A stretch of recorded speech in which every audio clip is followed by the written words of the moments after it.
जिसने ये ख्वाब देखा था थोड़ी देर पहले इस्लाम को खत्म कर दूंगा, मगर इस्लाम की शान ये है फानूस बन के जिसकी हिफाजत हवा करे वो शम्मा क्या बुझे जिसे रोशन खुदा। इस्लाम की फितरत में कुदरत ने लचक दी है, तुम जितना दबाओगे उतना ही वो उभरेगा।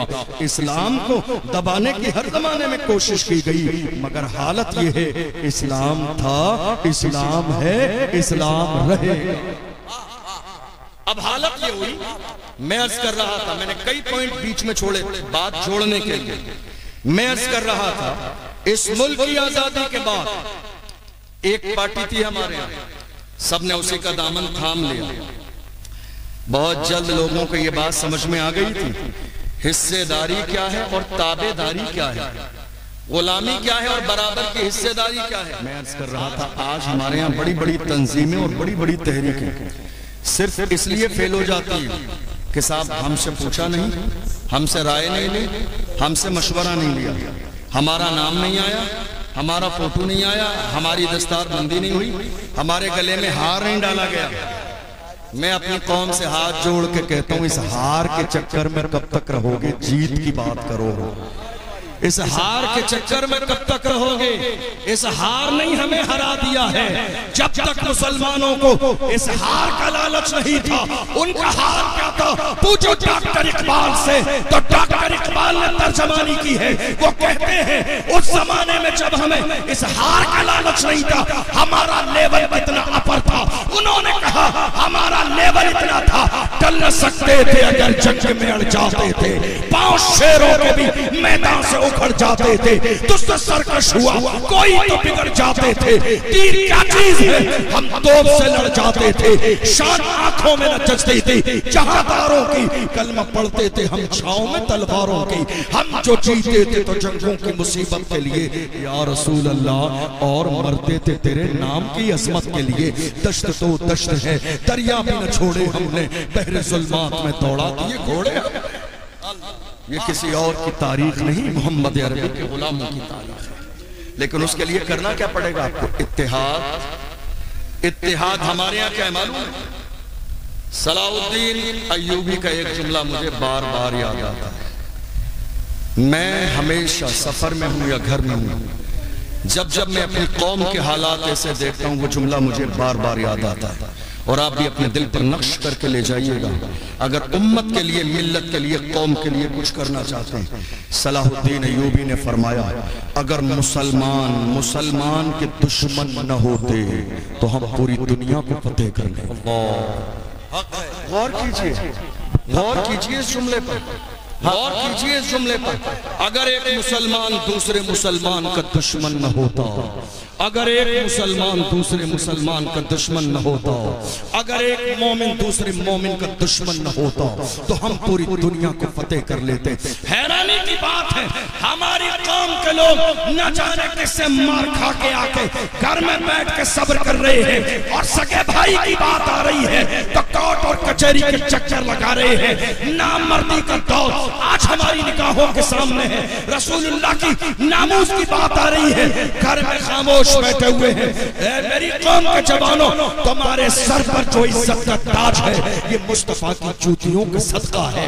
हमें जो चैन की जिंदगी मिल रही है ये मुस्तफा की नालैन का सदका है। हमें जो जमाने ने सर पे उठाया हुआ है ये नालैन मुस्तफा का सदका है। हम तो बड़े फख्र के साथ कहते हैं या रसूल अल्लाह ये नाज़ ये अंदाज हमारे नहीं होते, झोली में अगर टुकड़े तुम्हारे नहीं होते, मिलती ना अगर भीख हुजूर आपके दर से इस ठाट से मिनटों के गुजारे नहीं होते।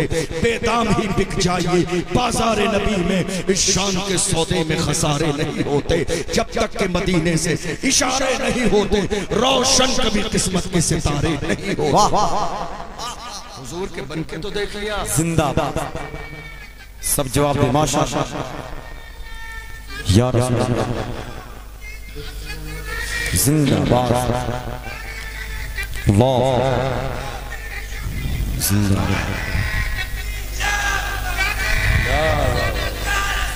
मैं अर्ज कर रहा था अल्लामा फजल हक खैराबादी ने जब मुहिम शुरू की, जरा सा तवज्जो दीजिएगा, बहुत ज्यादा लंबा वक्त नहीं लूंगा, भाई आ गए हैं। अल्लामा फजल हक खैराबादी इस मुहिम में तन्हा नहीं थे। मैं अर्ज यही कर रहा था, हमारे यहाँ कोई किसी को बड़ा मानने के लिए तैयार नहीं। और याद रखिएगा, उस कौम की जिल्लत और रुसवाई के लिए इतना काफी है कि कोई किसी को बड़ा ना माने। जिस कौम में लोगों का मिजाज ये हो जाए कि मैं बड़ा हूं, मेरा नाम आए, मेरा जिक्र चले, मेरी बात मानी जाए, जिस कौम के लोगों का ये मिजाज हो जाए, उनका मुकद्दर यही है कि उन्हें पैरों के नीचे रोन दिया जाए। उनका मुकद्दर यही है कि उनके साथ मॉब लिंचिंग हो। उनका मुकद्दर यही है कि उनकी मस्जिदें वीरान कर दी जाएं। उनका मुकद्दर यही है कि वो जिल्लत की जिंदगी गुजारें। याद रखिएगा, कौम में अगर कोई बड़ा है तो बड़ा मान लीजिए। कौम में अगर कौम का दर्द रखने वाला कोई है तो उसे मान लीजिए। टांग खींचने की आदत मत डालिए, पुश करने का मिजाज पैदा कीजिए। अगर कोई आगे बढ़ रहा है तो 2 कदम और आगे बढ़ाइए। तुम्हारे चाहने से होगा कुछ नहीं, कामयाबी देने वाली जात मेरे रब की है। लेकिन तुम अगर पुश कर दोगे तो काम करने वालों में तुम्हारा भी नाम आ जाएगा, काम करने वालों में तुम्हारा भी नाम शामिल हो जाएगा। याद रखो, इस वक्त कौम मुस्लिम को अगर किसी चीज की जरूरत है तो वो क़यादत की जरूरत है, लीडरशिप। किस चीज की? क़यादत और लीडरशिप। हमारे यहाँ सब कुछ चल रहा है, न लंगर की कमी है, न उर्स की कमी है, न चादर की कमी है, न मोमबत्ती शरीफ और अगरबत्ती शरीफ की कमी है। सब कुछ चल रहा है, जरूरत सिर्फ अब क़यादत की है। और क़यादत की जरूरत इसलिए है, आप बैठकर इंतजार कर रहे हैं जब मस्जिदों पे बिल्डोजर चलेगा तो तुम्हारे लिए आवाज उठाने वाला कोई आएगा। देख लो, देख लो, कई साल का जमाना गुजर गया, कितने कुत्ते भौंक रहे हैं कई साल से मेरे रसूल की अजमत पर। कोई आया बोलने के लिए एक जुमला? जो सियासी पार्टियां आज हमें सिर्फ एक वोट के लिए इस्तेमाल करती है, उनका हमसे रिश्ता सिर्फ एक वोट का है। लेकिन जब रसूलुल्लाह की अजमत की बात आती है तो कहते नहीं, हम खुल के नहीं बोल सकते, क्योंकि हमें उनका भी वोट चाहिए, हमें उनका भी वोट चाहिए, हमें उनका भी वोट चाहिए। मैं कहता हूँ, नादान, ऐ मेरी कौम के नादान लोगों, तुम्हें ये खेल समझ में नहीं आया। इन नेताओं का रिश्ता तुमसे सिर्फ वोट लेने तक है। इख्तिदार हमने दिया, कुर्सी हमने दी, मकाम हमने दिया, ओहदा हमने दिया, मर्तबा हमने दिया। जब लेकिन रसूलुल्लाह की अज़मत की बात आई तो ये कभी डिप्रेशन का शिकार है, कभी शहर छोड़ के चले गए, कभी शादी में चले गए, कभी दूसरे मुल्क में चले गए, सिर्फ इसलिए कि पैगंबर आज़म की बात आई है। अगर रहेंगे बोलना पड़ेगा, नहीं बोलेंगे तो हमारा वोट खराब हो जाएगा। ए जालिम इंसानों, याद रखो, याद रखो, तुम्हें जिस कुर्सी पर वोट के जरिए हमने बिठाया है उससे तुम्हें उतार भी सकते हैं, इख्तिदार की कुर्सी छीनी भी जा सकती है। ये मत सोचो, तुम्हें अंदाजा नहीं, तुम्हारी ये कुर्सी हमारे वोटों की खैरात पर है। हमने वोटों की खैरात दी है तो तुम्हें इख्तिदार मिला है, हमने वोटों की खैरात दी है तो तुम्हें ये कुर्सी मिली है। रसूलुल्लाह की अजमत के पहरेदार बन जाओ तो तुम्हारी कुर्सी भी सलामत रहेगी, तुम्हारी इज्जत भी सलामत रहेगी, तुम्हारा नाम भी बाकी रहेगा। इसलिए कि जो रसूलुल्लाह के हो जाते हैं जमाना उनका हो जाता है, जो रसूल के गुलाम हो जाते हैं जमाना उन्हें सर का ताज बना लेता है। मैं तो देख रहा हूँ चंद साल पहले, बल्कि 2-3 साल पहले कौन जानता था, कौन जानता था व्हील चेयर पे बैठने वाला कौन है। 1-2 साल पहले कौन जानता था सलमान अजहरी कौन है। 1-2 साल पहले कौन जानता था कमर गनी उस्मानी कौन है। 1-2 साल पहले कौन जानता था अशरफ जिलानी कौन है। बात सिर्फ इतनी है, जब तक बिका न था तो कोई पूछता न था, तुमने खरीद के मुझे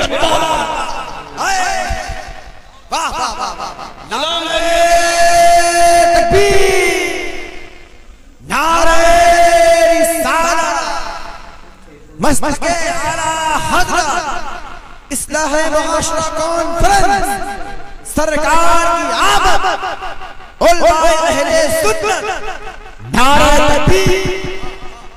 जरूरत किस चीज की है? कयादत की। कयादत हमारे यहाँ सबसे बड़ा मसला क्या हुआ मालूम है? आजादी के बाद इस मुल्क में एक सियासी पार्टी थी। मेरी बात समझ आ रही है आप? मैं इसी तरह की तकरीर करता हूँ। आप मुझसे कहेंगे किस्से कहानियां सुना दूं, जोक सुना दूं, मेरे को नहीं आता। मैं अपनी कौम के लिए आवाज उठाने का मिजाज रखता हूँ। मैं कौम की क़यादत की बात करता हूँ, कौम को जगाने का मिजाज रखता हूँ, इसलिए कि मेरी कौम के जवान जब तक जाग रहे थे, इन भौंकने वाले कुत्तों में इतनी हिम्मत और जुर्रत न थी जो मेरे नबी की शान में गुस्ताखी कर दे। जब से मेरी कौम के जवान दुनिया के शराब और नशे और शबाब और जुए और सट्टे में लग गए हैं, तब से भौंकने वाले कुत्ते लगातार मेरे रसूल की अजमत पर भौंक रहे हैं। अब दौर आ गया है, जवानों को शराब और शबाब को ठोकर मारनी पड़ेगी और मैदान में आना पड़ेगा। जवानों आओ मिलकर अहद करो, शराब और शबाब को ठोकर मार दो और जमाने से कहो अपना सब कुछ गुंबद खजरा कल भी था और आज भी है, मेरे नबी से मेरा रिश्ता कल भी था और आज भी है। बतला दो गुस्ताख नबी को गैरत मोमिन जिंदा है, उन पे मर मिटने का जज्बा कल भी था और आज। वाह वाह वाह, बहुत तमाशा, बहुत अच्छा पैगाम मोहम्मद के नाम। अल्लाह के रसूल सल्लल्लाहु अलैहि वसल्लम का फरमान हमारी निगाहों के सामने है। हुजूर का फरमान हमारी निगाहों के सामने पढ़ लीजिए। इस कौम को हुजूर ने फरमाया, मुस्नद अहमद बिन हम्बल की हदीस है, हुजूर ने फरमाया मन अस्बहा वलम यहतम बिउमूरिल मुस्लिमीन फलैसा मिन्ना। जिसने एक सुबह भी इस हाल में की कि उसे कौम की फिक्र न हो, वो हम में से नहीं। आप चैन से रोटी खा रहे हैं, चैन से पानी पी रहे हैं, एयर कंडीशन रूम में सो रहे हैं, तुम्हें अंदाजा भी है कितनी मस्जिदें तोड़ दी गई, अंदाजा भी है कितने मदरसों पे ताले लगा दिए गए, तुम्हें अंदाजा भी है हजरत उस्मान गनी का शहजादा लख्ते जिगर नूरे नजर मुहाफिज़े नामूस रिसालत हजरत मौलाना कमर गनी उस्मानी साहब तकरीबन 3 साल से जेल में है। अंदाजा आपको? मुहाफिज़े नामूस रिसालत कमर गनी उस्मानी साहब 3 साल का जमाना तकरीबन गुजर गया जेल में। हमारी कौम को शायद उनका नाम भी याद ना हो आज की तारीख में। कहाँ हो मुसलमानों? कुछ तो सोचो उम्मत के लिए, कुछ तो सोचो मिल्लत के लिए, कुछ तो आपके सीने में दर्द होना चाहिए। बहैसियत मुसलमान हमारी जिम्मेदारी क्या है? बहैसियत मुसलमान हमें क्या करना चाहिए? हम शोर शराबे वाली जिंदगी गुजार रहे हैं, लेकिन अपनी जिम्मेदारियों को हमने नजरअंदाज कर दिया है। नहीं मेरे अजीजों, अब ये जागने का वक्त है, अब ये हिम्मत और जुर्रत का वक्त है, अब ये रसूलुल्लाह की नामूस के लिए खड़े होने का वक्त है। ये जो मुहाफिज़ीन नामूस रिसालत है उनके सपोर्ट का वक्त है। इसलिए कि कोई नहीं बोल रहा है, जो चंद बोल रहे हैं, अगर उनकी भी आवाज दबा दी गई तो हालात और ज्यादा बुरे हो जाएंगे। मुझसे तो लोग आजकल मुल्क के कोने कोने पे जब मैं तकरीर करने जाता हूँ, लोग मुझसे कहते हैं हजरत आप आजकल बहुत ज्यादा खुल के बोल रहे हैं, दिक्कत आ जाएगी आपके लिए। खुल के बोल रहे हैं, क्या बात है? खुल के बोल रहे हैं, क्या बात है? डरते नहीं है आप, दबते नहीं है आप, खौफ नहीं है आपको किसी बात का? ऐसा लगता है आपका बैकग्राउंड बहुत मजबूत है, इतना खुल के बोलते हैं। मैं ऐसे लोगों से कहता हूँ मेरा बैकग्राउंड इतना मजबूत है ना, बता दूंगा तो कलेजा दहल जाएगा आपका। बैकग्राउंड की बात करते हो, खुल के बोल रहे हैं, दबते नहीं है। अरे क्या दबे जिसमें हिमायत का हो पंजा तेरा, क्या दबे जिसमें हिमायत का हो पंजा तेरा, शेर को खतरे में लाता नहीं कुकड़ा तेरा। क्या दबे जिसमें हिमायत का हो पंजा तेरा, शेर को खतरे में लाता नहीं कुत्ता तेरा। बोलने का मिजाज पैदा कीजिए। मैं बोल रहा हूं इसलिए कि मैं जिंदा हूं, मैं बोल रहा हूं इसलिए कि मेरा ज़मीर जिंदा है, मैं बोल रहा हूं इसलिए कि मेरी फिक्र जिंदा है, मैं बोल रहा हूं इसलिए कि मेरा रसूल जिंदा है। और सिर्फ मैं नहीं कह रहा हूं, बरेली के इमाम ने कसम खा के कहा तू जिंदा है वल्लाह, तू जिंदा है वल्लाह, मेरे चश्मे आलम से छुप जाए। आज जरूरत इस बात की है कौम जाग जाए। इस मुल्क की आजादी के लिए मैं अर्ज कर रहा था, अल्लामा फजल खैराबादी तन्हा नहीं थे, और इसी पर बात आई थी, सपोर्ट करने का मिजाज बनाइए, तोड़ना नहीं है, कमी नहीं निकालनी है। मैं इंसान हूं, खामियां मेरी जात में हजारों हैं, आप भी इंसान है, खामियां आपकी जात में भी हजारों हैं। मौलाए कायनात का एक फरमान सुन के याद करके जाइए। इस रिश्ते को जोड़े रखने के लिए हजरत मौलाए कायनात ने फरमाया, बेऐब बंदा तलाश करोगे तो तन्हा रह जाओगे, बेऐब बंदा तलाश करोगे तो तन्हा रह जाओगे। बंदा कोई बेऐब नहीं है, बंदा अगर है तो उसकी जात में ऐब भी है, कमी भी है, खूबी भी है, नक्स भी है, कमाल भी है। किसी को कबूल करो तो ऐबो हुनर के साथ। आज हम छोटी छोटी गलती और खामियों की बुनियाद पर बड़ा बड़ा मिशन छोड़ देते हैं, बड़ा बड़ा मिशन जो है गलत तरीके से खराब कर देते हैं। नहीं मेरे अजीजों, आज जरूरत इत्तेहाद की है, आज जरूरत एकता की है, आज जरूरत मोहब्बत की है, आज जरूरत एजुकेशन की है, आज जरूरत एक आवाज उठाने की है। जब तक मोहम्मद अरबी के गुलामों की आवाज एक थी, हालात ये नहीं थे। जब से हमारे अंदाज अलग हो गए, आवाजें अलग हो गई, लहजे अलग हो गए, बातें अलग हो गई। देख लीजिए मुल्क के कोने कोने में मॉब लिंचिंग जारी है। कितने जवान शहीद कर दिए गए, कितने जवान मार दिए गए, कितने जवानों के साथ बाज़ाब्ता जुल्म और ज़्यादती हो गई। किस किस के नाम पर, कभी गोकशी के नाम पर, कभी किसी के नाम पर, कभी पानी पीने के नाम पर, कभी मंदिर में जाने के नाम पर। कितने जवानों के साथ मॉब लिंचिंग हो गई। याद नहीं तबरेज अंसारी के साथ क्या हुआ? याद नहीं जेल में हाफिज कुरान हाफिज जुनैद जो तरावी पढ़ा के वापस आ रहा था, क्या हुआ उसके साथ? याद नहीं हमीद के साथ क्या हुआ? याद नहीं जम्मू कश्मीर में एक 8 साल की बच्ची आसिफा के साथ क्या हुआ? याद नहीं दिल्ली की सड़कों से नजीब गायब हो गया? याद नहीं ये चूड़ीकर जो आज मारा गया हमारी निगाहों के सामने है?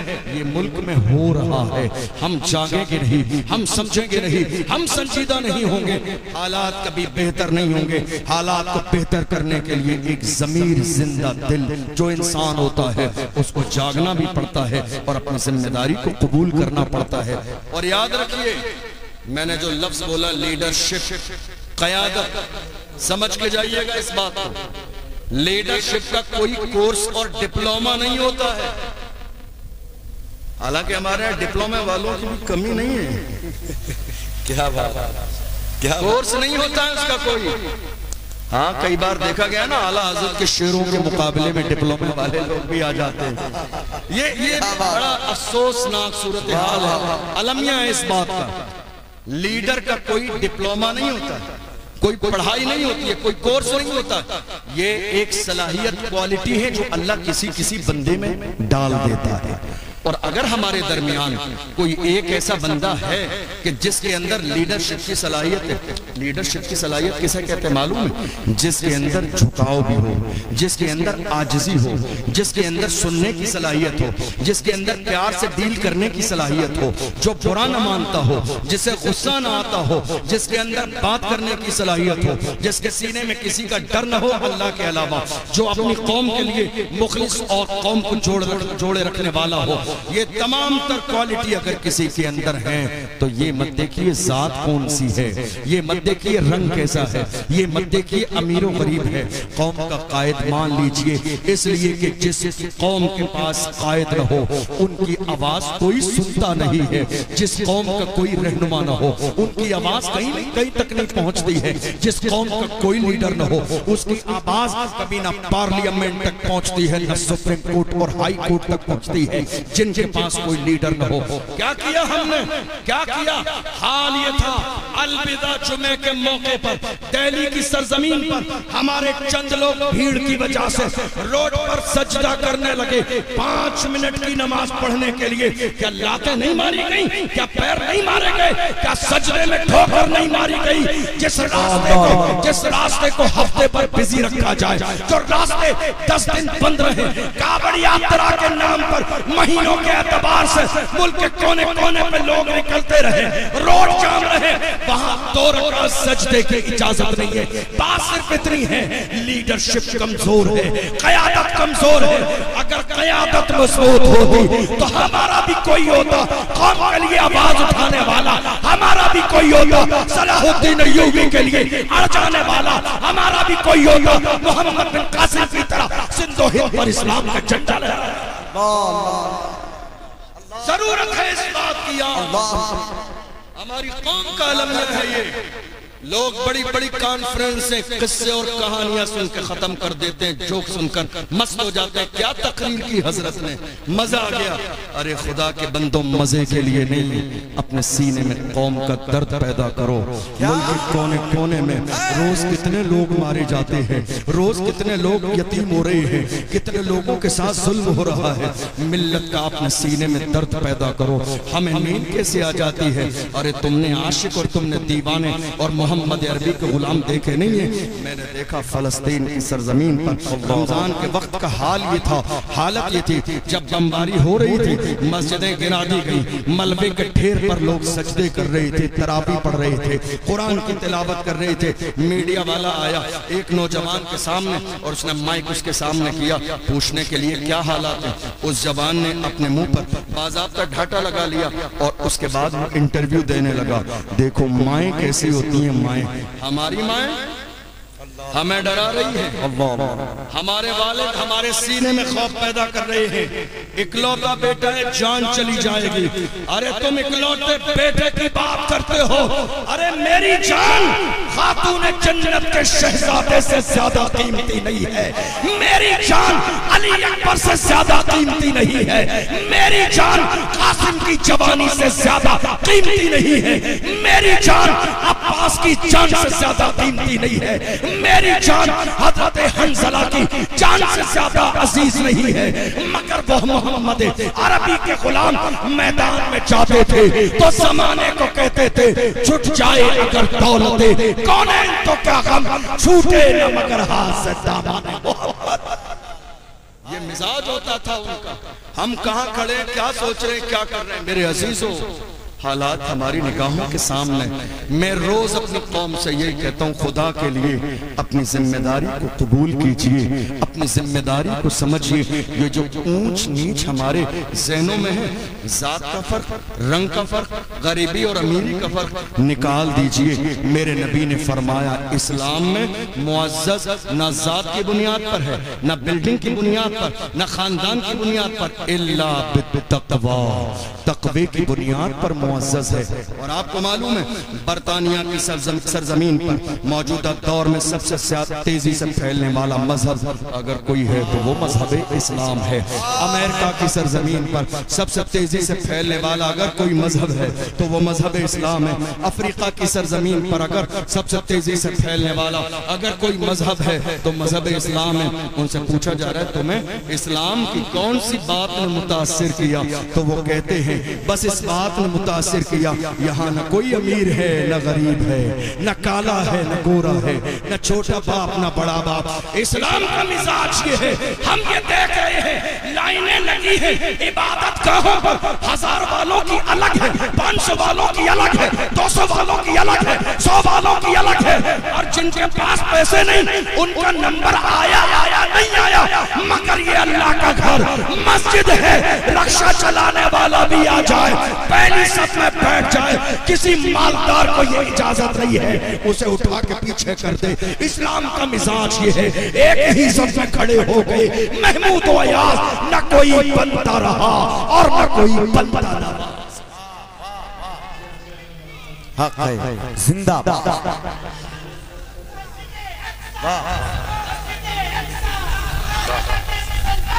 जिंदाबाद, जिंदाबाद,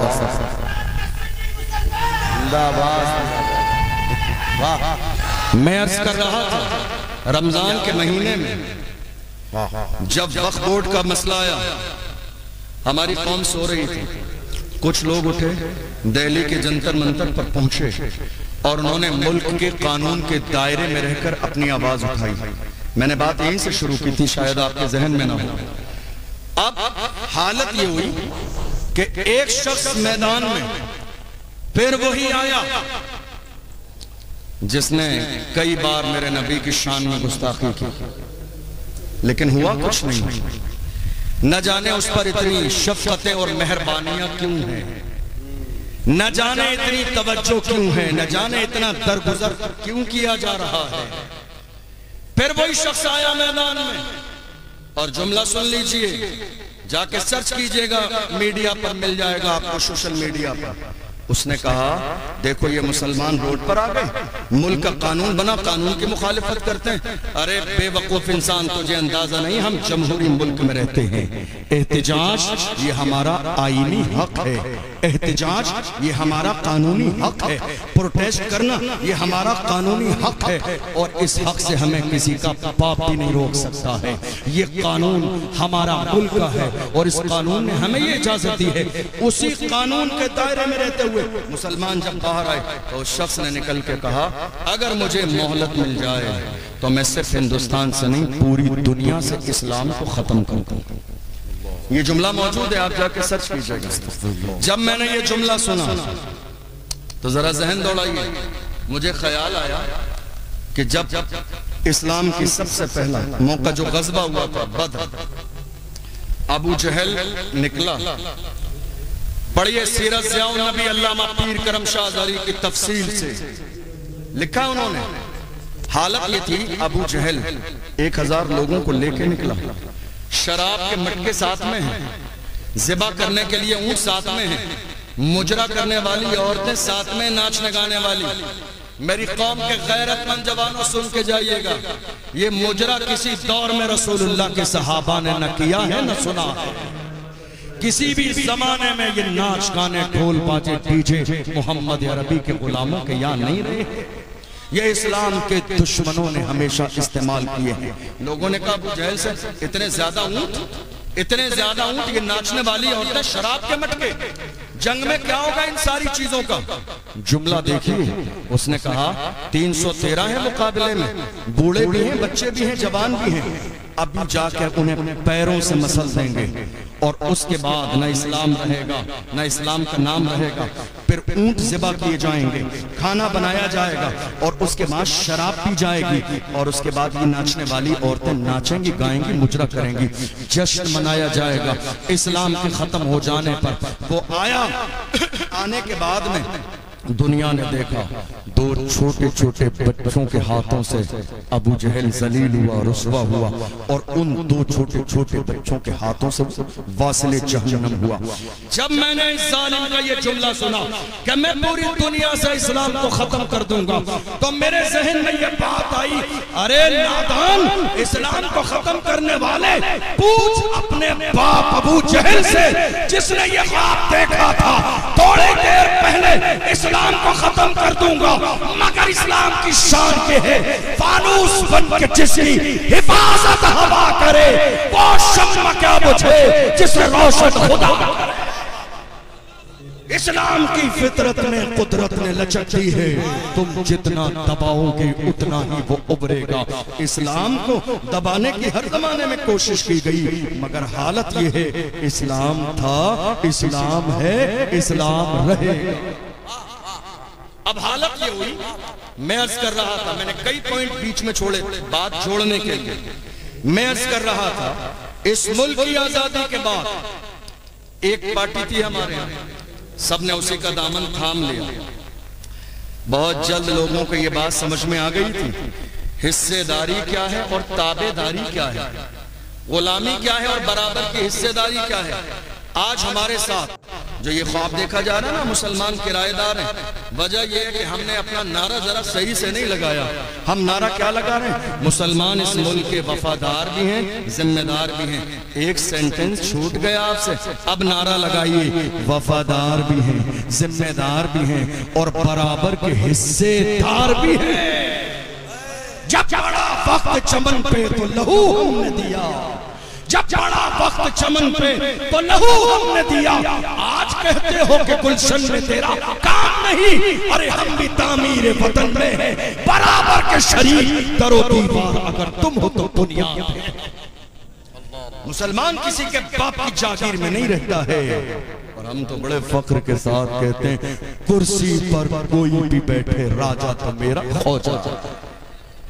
मुसलमान उस पार्टी के साथ जुड़े और उस जमाने से लेकर आज तक लोग जब उन्हें अंदाजा हो गया हिस्सेदारी क्या है, ताबेदारी क्या है, तो लोग अलग होते गए और पार्टियां हमारे मुल्क में बनती गई। तन्हा कौम मुस्लिम ऐसी थी जो हटी नहीं, ताबेदारी करती रही, हिस्सेदारी का मिजाज नहीं बनाया। और उस जमाने से लेकर आज तक हमारी कौम इस इंतजार में है कि हमें वफादारी का सर्टिफिकेट मिल जाए, लेकिन हर मौके पर क्या कहा जाता है, गद्दार हैं। हर जमाने में मैं आपसे कहना चाह रहा हूँ, यार खुदा के बंदो, आपको जरूरत क्या है किसी और की दरी बिछाने की? जरूरत ही क्या है किसी और के फर्श बिछाने के? जरूरत ही क्या है किसी और का फ्लैक्स लगाने के? जरूरत ही क्या है किसी और का स्टेज लगाने के? हम ये देख रहे हैं, फर्श हमने बिछाए, स्टेज हमने लगाए, सोफा हमने लगाया, और स्टेज लग जाने के बाद हमारे ही लोगों को हाथ पकड़ के नीचे बिठा दिया गया कि हमारी आंखों के सामने वो मंजर नहीं है। मुझे याद आता है मारहरा मुतहरा से, आला हजरत के पीर खाने से सैयदुल उलमा ने फरमाया, किसी की जय विजय हम क्यों पुकारे, क्या गरज हमको, हमें काफी है सैयद अपना नारा या रसूल अल्लाह, या रसूल अल्लाह। अल्लाह ने हमें गुलामी के लिए पैदा नहीं किया है, अल्लाह ने हमें गुलामी के लिए पैदा नहीं किया है, क़यादत के लिए पैदा किया है। गुलामी के लिए नहीं, गुलामी के लिए अल्लाह ने हमें पैदा नहीं किया है। और जिसको करना है वो गुलामी करे, हमें करना है शहनशाह बता की रजा जोई, वो अपने हो गए तो ताकते परवरदिगार। आज जरूरत है इस उम्मत की, कौम की, कौम मुस्लिम की क़ुव्वते फ़िक्र अमल पहले फना होती है, तब किसी कौम की शौकत पे ज़वाल आता है। जब कौम के अंदर ज़हनी तौर पर वो लेवल न रहे कि हमारा मकाम और हमारी शान क्या है, तो याद रखिएगा दुनिया में कोई ऐसा नहीं है जो इज्जत का ताज थाली में सजा के लाके आपके सामने रख देगा। कुर्बानियां देना पड़ती हैं। अल्लामा फजल हक खैराबादी तना नहीं थे, फजल हक खैराबादी के साथ अशफाकुल्लाह खान भी थे, जिन्हें फैजाबाद की जेल में अंग्रेजों ने इस तरह से उनका जिस्म जला दिया था, और जिस्म जलाने के बाद में जले हुए जिस्म पर नमक लगाया था। अंदाजा लगाओ, जिस्म जला है, नमक लगा है, तड़प रहे हैं अशफाकुल्लाह खान, मगर हालत ये है अंग्रेजों के सामने ऐसे आलम में भी ललकार के कह रहे हैं, सरफरोशी की तमन्ना अब हमारे दिल में है, देखना है जोर कितना पास हुए कातिल में है, वक्त आने पर बता देंगे तुझको ये आसमां, हम अभी से क्या बताएं क्या हमारे दिल है। ये किसी और की तारीख नहीं है, ये मोहम्मद अरबी के गुलामों की तारीख है। फिर भी हमसे ये गिला है कि वफादार नहीं, फिर भी हमसे ये गिला है कि वफादार नहीं। अरे हम वफादार नहीं, तू भी तो दिलदार नहीं।